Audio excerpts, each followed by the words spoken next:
Here's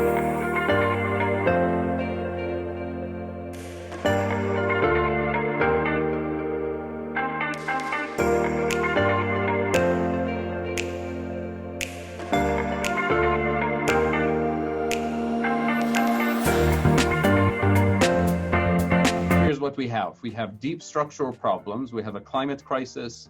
We have an inequality crisis, socioeconomic exclusion crisis, a dysfunctional political system, both in the US and we see this increasingly around the world. But the establishment political system is looking for incremental bipartisan solutions.